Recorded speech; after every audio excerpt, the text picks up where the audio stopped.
Sizcə mən nə etdim? Belə müalicə olur. Videonu sonuna qədər izləyin. Hamısını izah etmişəm. Bir kəs Peyğəmbərimizin sallallahu aleyhi və səlləmə yanına gəldikdə və ona öz yarası və yaxud ağrısı haqqında şikayət etdikdə Allahın elçisi ona və onun əhl-i beytinə Allahın salam və salamı olsun belə deyərdi. Tüpürcəyindən barmağının üzərinə götür. Sonra barmağını torpağa sürt. Sonra belə de. Bismillah. Turbətu ardinə.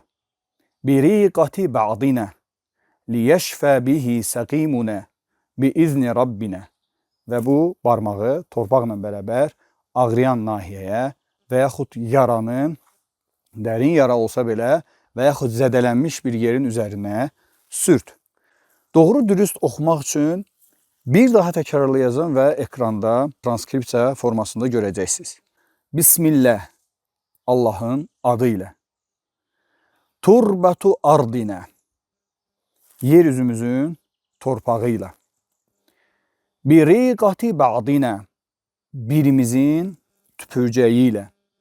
Liyeşfə bihi səqimunə. Biizni Rabbinə.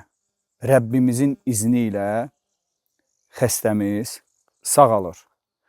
Bu formada doğru düzgün tələffüz edin və göstərdiyim qaydada bu duanı edin. Deməli, əziz izləyicilər, burada bir neçə məsələ vardı ki, bu hədislə və bu növruqya ilə bağlı mən sizə izah etmək istəyirəm. Çalışacağım qısa və müxtəsər olsun. Birincisi, fikir versəniz, Peyğəmbərimiz sallallahu aleyhi və səlləmə ilk olaraq Bismillah dedi. Və uca Allahın adını çəkməklə onun adında olan bərəkəti və məsələnin şəfa məsələsi olduğuna görə, nəticənin sırf Allahın əlində olduğuna görə ona bağlamağı və qəlbi Allaha yönətməyi və təvəkkülü də yalnız Allaha etməyi bu feili ilə, bu sözü ilə bizə öyrətdi. İkinci məsələ, əziz izləyicilər, Peyğəmbərimizin torpağı və tüpürcəyini istifadə etməsidir.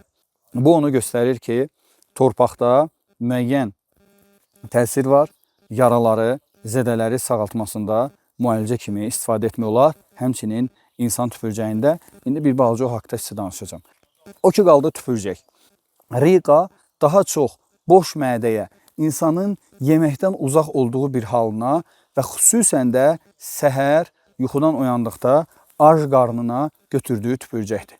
Ona görə kim bu növruqyadan istifadə etmək istəyirsə, daha yaxşı olar ki, daha faydalı olar ki, səhər oyandıqda, yəni sonuncu yemək qəbulundan bir neçə saat sonra həmin o tüpürcəyindən götürsün, torpağa sürtsün və ağrıyan yerə və yaxud yaranın üzərinə sürtərək öyrətdiyimiz, Peyğəmbərimizin sallallahu aleyhi və səlləm bizə öyrətdiyi həmin o duanı etsin.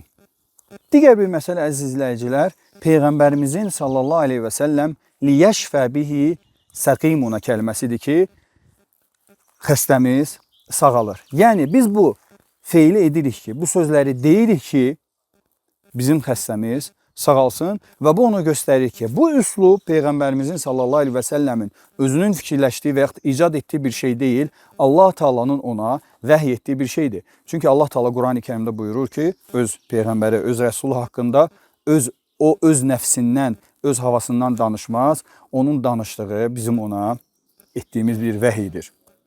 Həmçinin Peyğəmbərimizin sallallahu aleyhi və səlləm bu hədisi, bu duanı biizni Rabbinə, Rəbbimizin izni ilə bitirməsi duanın əvvəlinə necə də münasibdir. Necə ki, duanın əvvəlində Allahın adı çəkilir, duanın sonunda da bütün bu baş verənlərin və nəticənin, şəfanın yalnız Allahın izni ilə hasil olmasına göstərir. Ümid edirəm ki, bu video sizin üçün faydalı oldu. Əgər bəyəndinizsə, sona qədər izlədinizsə, faydalı tapdınızsa, videonu paylaşın, bəyənin, altında şərh yazın. Bəlkə kimlərsə sizlərdən bu üslubdan artıq istifadə etmişdi və yaxud artıq istifadə etdi, indi bu dəqiqə öyrənəndən sonra və yaxud etmək niyyətindədir. Bölüşün bizlə, soruşun. Bəlkə duanın tələffüzünü kimsə öyrənmək istəyirsə mənə şəxsiyə yazaraq, o zikri, o duanı tələffüz edərək mənə şəxsi mesajı yazar və əgər bir xəta edirsə, mən onu inşallah böyük məmnuniyyətlə düzəldərəm. Növbəti videomuza görüşənə qədər Əssəlamu aleykum və rəhmətullahi və bərəkətuhu.